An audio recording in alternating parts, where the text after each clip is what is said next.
Puji Tuhan, salam sejahtera Bapak Ibu Saudara sekalian, keluarga GPDI El Shaddai Magelang dimanapun berada.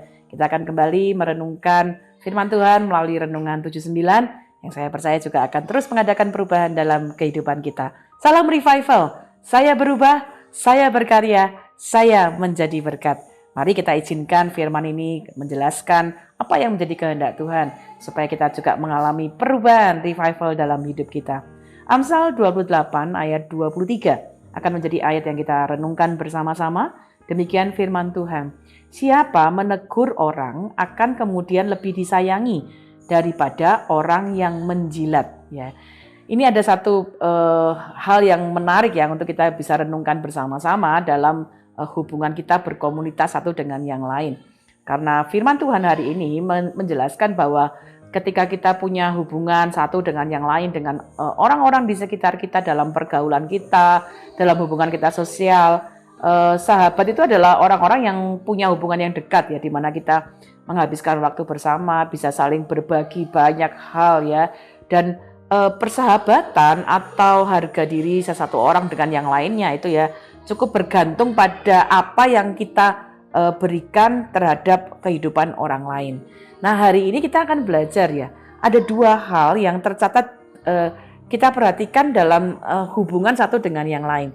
Yang pertama menegur, yang kedua menjilat ya. Ada bagian-bagian yang kita bisa lihat. Menegur itu dalam artian memberitahu orang lain bahwa mereka salah, mereka perlu berubah.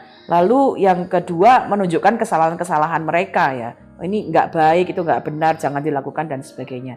Sebaliknya, menjilat itu adalah memuji tetapi dengan tidak tulus, atau memuji, memberi sanjungan tetapi yang berlebihan. Bahkan tujuannya untuk mencari keuntungan pribadi. Jadi dalam artian, wah daripada persahabatannya rusak, daripada nanti pertemanannya nggak baik, lebih baik dipuji saja dan bahkan pujian itu berlebihan. Nah, hari ini kita akan belajar karena ternyata nasihat ini berkata, orang yang menegur itu akan lebih disayangi daripada orang yang menjilat. Nah, jadi dengan kata lain ya kita mendapat satu peringatan, jangan jadi penjilat, tapi juga jangan takut menegur. Nah, teguran itu akan menjadi sesuatu yang sangat baik ya dalam hubungan kita satu dengan yang lain, karena teguran itu tentunya sesuatu yang berdasarkan fakta atau berdasarkan data. Jadi kita tidak menegur sembarangan, ya ada data-datanya, ada fakta-faktanya. Kemudian teguran itu kemudian sesuai dengan firman Tuhan itu akan justru menolong seseorang yang sedang jatuh atau sedang salah untuk dihentikan dari kesalahan, bahkan dia kemudian diarahkan kepada kebenaran. Nah, teguran yang dimaksudkan oleh Amsal 28 ayat 23 ini adalah teguran-teguran atas dosa yang standarnya adalah firman Tuhan. Jadi ini yang kita perlu lihat ya. Jadi Bapak Ibu, jadilah pribadi-pribadi yang kemudian kalau kita mau memberikan teguran, kita harus mempunyai tegurannya berdasarkan firman Tuhan. Kenapa? Karena tidak seorang pun itu punya hak untuk menghakimi sesuatu yang tidak dihakimi oleh Allah. Ya. Kalau Allah sendiri tidak menghakimi itu, kita tidak berhak untuk lakukan itu kepada orang lain. Itu akan menjadi pendapat kita yang sangat subjektif. Hanya menurut kita saja. Nah, itu kita perlu berhati-hati. Nah, kita melihat kenapa banyak orang Kristen yang mungkin nggak mau mengoreksi temannya, tidak mau menegur ya. Karena mungkin ada yang takut kehilangan teman ya. Takut nanti nggak disukai teman ketika dia menegur dan sebagainya ya. Nah, hari ini mari kita belajar. Ternyata menegur ya tentunya teguran dengan kasih ya, atau teguran kasih itu adalah salah satu yang juga menjadi prinsip yang firman Tuhan ajarkan. Yesus menegur Petrus, murid-muridnya, dan juga banyak orang yang lain ya. Paulus juga dalam catatan firman Allah ya, dia menegur orang-orang yang hidupnya tidak benar.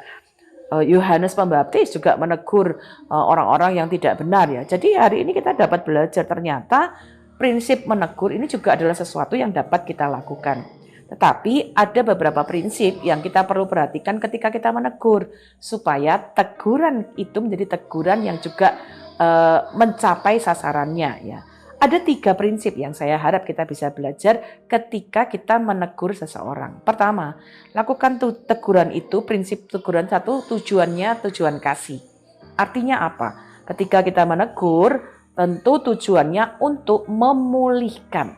bukan untuk memalukan seseorang. Penting sekali kita ingat ya. Sekali lagi, ketika kita ingin menegur seseorang, tujuannya harus untuk memulihkan dan bukan untuk memalukan, mempermalukan seseorang. Galatia 6 ayat 1 berkata demikian, saudara-saudara, kalaupun seseorang kedapatan melakukan suatu pelanggaran, maka kamu yang rohani harus memimpin orang itu ke jalan yang benar dalam roh lemah lembut, sambil menjaga dirimu sendiri, supaya kamu juga jangan kena pencobaan. Ya, kita perlu belajar hal ini ya, supaya hal-hal ini tuh jangan menjadi bumerang sendiri bagi diri kita. Ya, ada catatan yang penting, kalau kita menegur seseorang, apakah yang jadi tujuan kita? Ya, sehingga teguran-teguran kita tentunya akan teguran untuk demi kebaikannya dia sendiri. Ya, itu menjadi tujuan yang tadi saya sudah katakan di awal. Nah, ada bagian akhir dari Galatia 6 ini yang juga berkata demikian, sambil menjaga dirimu sendiri. Ternyata ada prinsip yang sama. Waktu kita mau menegur, kita juga menjaga diri kita sendiri. Apa yang kita dapat belajar? Poin pentingnya, waktu kita mau menegur seseorang, seharusnya kita pun juga sudah melakukan apa yang kita katakan sebagai teguran kepada orang ini. Saya beri contoh. Misalnya kita menegur seseorang, kamu jangan minum minuman keras. Gitu. Harusnya kita juga ada dalam posisi yang tidak minum minuman keras. Gitu. Karena kalau kita menegur seseorang, kamu jangan minum minuman keras, tapi kita sendiri melakukan, teguran itu tidak akan mencapai tujuannya. Jadi tujuannya harus di dalam kasih, artinya untuk membawa orang itu supaya dia dapat pulih, dia memahami, oh ini yang saya lakukan salah, dan tujuan kita supaya dia ada dalam kebenaran. Kedua, lakukan teguran itu dengan kasih. Artinya dalam artian nada bicara kita, ya, ketika kita menegur dengan kasih, ya tentunya nada bicara kita harus kita perhatikan. Ya memang ada kalanya harus dengan nada yang tegas, tetapi juga kita harus melakukannya dengan bijaksana ya. Matius 18 ayat 15 berkata demikian. Yesus berkata, apabila saudaramu berbuat dosa, tegurlah dia di bawah 4 mata. Jika ia mendengarkan nasihatmu, engkau telah mendapatkannya kembali. Tuhan meminta kita untuk menegur seseorang, bukan menyebarkan kesalahannya. Ya, banyak terjadi konflik yang berkepanjangan atau kemudian terjadi masalah ketika kita tidak menegur seseorang di depan dia, tetapi justru menyebarkan keburukannya di belakangnya.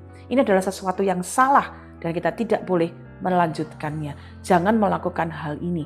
Bapak, Ibu, Saudara, ketika engkau menemukan atau melihat seseorang yang melakukan tidak baik, ya tentunya harus berdasarkan fakta ya. Jangan hanya berdasarkan perkiraan kita. Itu juga sesuatu yang sangat berbahaya. Kita mengira-ngira, jangan-jangan dia berbuat ini, jangan-jangan berbuat itu, lalu kita tidak punya data dan kita sebarkan. Itu ternyata itu adalah sesuatu yang sangat tidak disukai Tuhan, tidak sejalan dengan firman Tuhan. Tuhan meminta kita bicara 4 mata. Artinya ambil waktu, jangan sebarkan kesalahannya, tapi ajak dia berbicara secara pribadi. Ya tentunya kita boleh minta pimpinan Roh Kudus ya. Kalau pada orang-orang yang mungkin dekat, kita lebih mudah mengatakan, saya boleh nggak saya ngomong 4 mata ya, kita berbicara. Tapi kalau mungkin itu orang-orang yang tidak terlalu dekat ya, kita perlu meminta Tuhan ya, Roh Kudus menolong kita supaya kita bisa bicara pada waktu yang tepat, berbicara dengan nada yang tepat, berbicara dengan menjelaskan dengan bijaksana ya, bahkan kalau perlu membukakan fakta-fakta yang baik. Nah, itu adalah prinsip yang kedua. Yang terakhir, ketika kita menegur seseorang, ya lakukan itu dalam kasih. Artinya begini, sebijak-bijaknya kita menegur, sebaik-baiknya menegur, mungkin tidak selalu orang ini yang kita tegur akan segera berubah, atau bahkan belum tentu dia akan menerima ketika kita menegurnya, atau bahkan jadi ada orang-orang yang mungkin ketika kita tegur dia kemudian marah, ya memberi ekspresi marah kepada kita atau menjauhi kita. Nah, pada saat itulah kita kemudian harus mengingat prinsip itu. Lakukan teguran ini dalam kasih, artinya ketika Anda sudah sampaikan dan orang itu belum berubah, ya terus bawa di dalam doa. Tuhan, aku sudah menyampaikan apa yang menjadi kehendakmu untuk menegur orang ini, tapi dia belum mau menerima. Aku berdoa Tuhan menjamah hatinya, Tuhan akan lembutkan dia supaya dia akan berubah menjadi satu pribadi yang semakin baik. Ya, Mengapa? Kadang-kadang proses teguran itu memerlukan waktu ya, dan tidak dapat segera, mungkin tidak segera dilakukan. Tapi percayalah waktu kita mendoakan ya, kita terus mensupport ya, Tuhan sanggup juga untuk dapat melembutkan orang-orang yang kita tegur. Dan Amsal 28 tadi berkata begini, siapa menegur orang akan kemudian lebih disayangi daripada orang yang menjilat. Artinya ketika kita menegur dengan tujuan yang baik, dengan cara yang baik, di dalam kasih, ya akan kemudian, berarti tidak langsung. Mungkin awalnya kita tidak disukai karena kita menegur, tetapi akan kemudian, akan ada waktunya orang yang ditegur kemudian bisa sadar dan mengatakan, terima kasih ya sudah mengingatkan saya. Terima kasih karena kamu tidak membiarkan saya jatuh dalam dosa. Atau kamu tidak membiarkan saya terus-terusan melakukan yang tidak baik. Dan saya percaya ya, firman Tuhan ini ketika kita lakukan di dalam keluarga kita, di pekerjaan kita, di gereja, ya mari kita saling mengingatkan tujuannya untuk kebaikan bersama. Tuhan akan memberkati kita. Terima kasih Bapak Ibu telah mengikuti Renungan 79, kiranya ini dapat menjadi berkat bagi kita semua. Bagi Bapak Ibu yang ingin didoakan untuk pokok doa tertentu, menceritakan kesaksian, baik mujizat kesembuhan, pemulihan, mari salurkan melalui chat di WhatsApp 0813 2742 0088. Mari kita berdoa. Bapak, kami mengucap syukur untuk firman-Mu, karena firman-Mu juga memberi perhatian bagaimana kami menjalin hubungan dengan orang-orang di sekitar kami. Ketika ada waktunya kami memberikan teguran, Tuhan tolong kami untuk menegur dengan tujuan yang baik, supaya kami dapat menginginkan hal-hal yang baik terjadi pada orang-orang di sekitar kami. Tolong kami ketika kami harus menegur, kami juga melakukannya dengan kasih, dengan hikmat yang dari Tuhan, perkataan-perkataan yang baik pada waktu yang tepat. Bahkan ketika kami sudah memberikan teguran dan belum ada perubahan, kami tetap ada dalam kasih untuk mendoakan orang-orang yang kami tegur. Kami berdoa Tuhan berkati keluarga GPDI El Shaddai Magelang, setiap orang tua yang membimbing anak-anaknya. Kami berdoa bagi mereka yang ada dalam perusahaan, mungkin harus membimbing karyawan-karyawannya, menasehati mereka, bahkan mungkin harus memberikan teguran.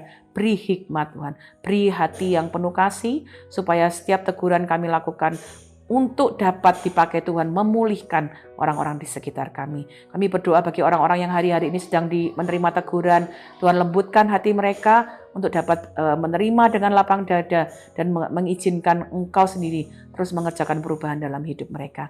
Terima kasih Bapa yang baik. Kami percaya pemulihan Tuhan terus kerjakan dalam kehidupan pribadi, keluarga, dan setiap kami umat-umat-Mu. Ya Tuhan, tolonglah seluruh keluarga GPDI El Shaddai Magelang menuruti perintah-Mu dan tinggal dalam kasih-Mu, sehingga sukacita-Mu ada di dalam kami dan sukacita kami menjadi penuh. Di dalam nama Tuhan Yesus Kristus, kami mengucap syukur dan berdoa. Haleluya. Amin.